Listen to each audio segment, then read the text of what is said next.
Abakunzi ba Bene TV turabaramukije kuri ya televiziyo yanyu muradusanga kuri YouTube wandika Bene TV ukazoraronka ibiganiro bitandukanye. Kuri mikro ni jewe Beni, inyuma ya kamera ni officiel. Sibagira kugira subscribe, like ndetse na share.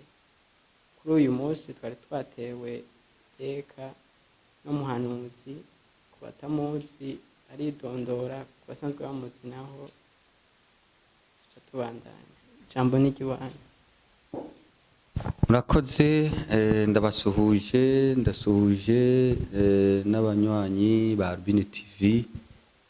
Imana ibahezagire. Umuhanuzi ni Prophet Albin mukurikirana.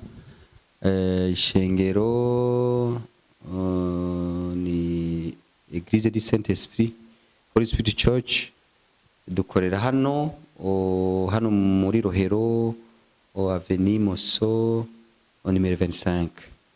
Nkabatumirira rero kuza kandi ndabashimira, ndabipfuriza umwaka mushasha, ndabipfuriza no gutega amatwi ubuhanuzi. Abanywanyi ba Albine TV batari bwaronka ariko abanyeshengero twarabubahaye. Nongera ndabibutsa bamwe bakeneye kwifatanya natwe haba kuri WhatsApp, bakeneye ubuhanuzi ku giti cyabo cyangwa gusengerwa ku giti cyabo. Ko WhatsApp ari yindi ni guteranya 257 75 128 ubusa. Yesu Kristo rero abahezagire, Yesu Kristo abagire neza. Ariko nkiri ngaho nyene amasengesho twama dukora mpere ku munsi wa kabiri saa 11 turi masengesho yo gukiza indwara, kuboka no gukira. Kwa gatandatu duhera saa 2 tuyita samedi de l'hôpital de Jésus-Christ mu Kirundi navuga. Wa gatandatu bitaro bya Yesu Kristo. Kwa mbere naho dusengera gusa imiryango, kwingigira imiryango, ishengero n'igihugu ndetse n'abarongozi bacu beza. Nivyo rero karibu muri izo programme. Dimanche dutangura saa 3 ari dimanche miracle buhanuzi. Yesu abahezagire rero. Murakoze nkuko mwari mubivuze. Be woshaka kumenya ubuhanuzi bw'uyu mwaka mu biki n'uwe buhanuzi bw'uyu mwaka muri rusange? Murakoze cyane. Buhanuzi twaramaze kuvuga, twavuze ubuhanuzi bwerekeye isi yose ibizoba muri 2023. Turavuga ubuhanuzi ku ishengero ryacu, turavuga n'ubuhanuzi ku giti cya buri muntu wese. Ariko ngarutse mu ncamake nko ku isi yose, no gusengera nk'utwara Ubwongereza, no gusengera utwara Ubutaliyano mu vy'Imana canke ishengero, kuko twaravuze ko uyu mwaka azitaba Imana ndetse akazosubirwa n'umujene akiri muto, azokora ibintu bitameze neza, navyo bikazomara bashaka imyaka itari mike. Twavuze hafi imyaka 7. Twaravuze abantu batari bake rero bo gusengera ibyerekeye itegeko rishasha rizoza ku isi, impindugirika, ubushuhe, ibiza n'isibe, ibyitwa catastrophe. Aho ndiko ndavuga ku isi yose. Twaravuze abantu bakomakomeye bazitaba Imana. Ariko rero reka ngaruke mu gihugu cyacu ciza cy'u Burundi. Ni gusenga. Mwarumvise yuko tubwirizwa, buri muntu wese abwirizwa kubaza ubwato namwe murabizi ni nka kijya cyagihe cyo kuri Nowa. Ivyo nta byitwa bigira ko wumva adasobanukiwe karibu kuza ku masengesho, karibaza asengerwe. Hari n'abazitaba Imana, hariho abantu badasanzwe bashobora kwitaba Imana. Aho nagize mu gihugu cyacu cyiza cy'u Burundi. Ego twe cyo dukora turabasengera.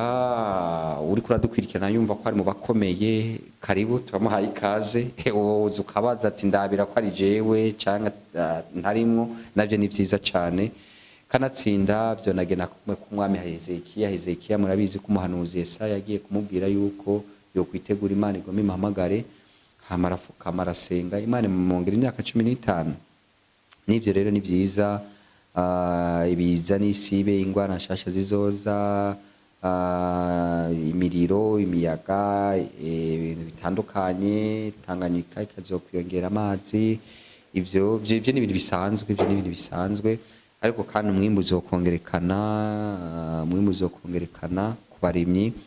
Nivyo twashoboye kuvuga. Murakoze. turumva ko ubuhanuzi bw'uyu mwaka atari buke kandi bukomeye. Mbe ku muntu ku giti ciwe yokora iki muri ubwo buhanuzi? Murakoze cyane. Icambere turavuga ko kwizera ari ubunyene, gukira n'ubunyene, kubohoka n'ubunyene, kandi kwizera nk'uko tubisanga mu gitabo cy'ijambo ry'Imana, aravuga ko ukwizera no kumenya gose ku gabane cya 11 udakekeranya ko ibyo utabonesha amaso bizoshika. Kandi ijambo dufise ry'umwaka riri muri Yesaya 54 guhera kuri 2 gushika kuri 4. Imana iratubarera yuko imbabazi z'Imana n'amahoro bizoba ku Barundi, ku bantu bayo. Ufise Bibiliya ashobora kuhasoma. Dusaba rero abantu abariko baradukurikirana, abari mu Burundi bashobora kuza tukifatanya natwe mu masengesho, tukabahanurira, tukababarira ivyabo. Abari mu mahanga twabahaye nimero ya telefone, nabo bashobora kudutelefona, tukabasengera, tukababarira ikimani bavuga ko ku buzima bwabo.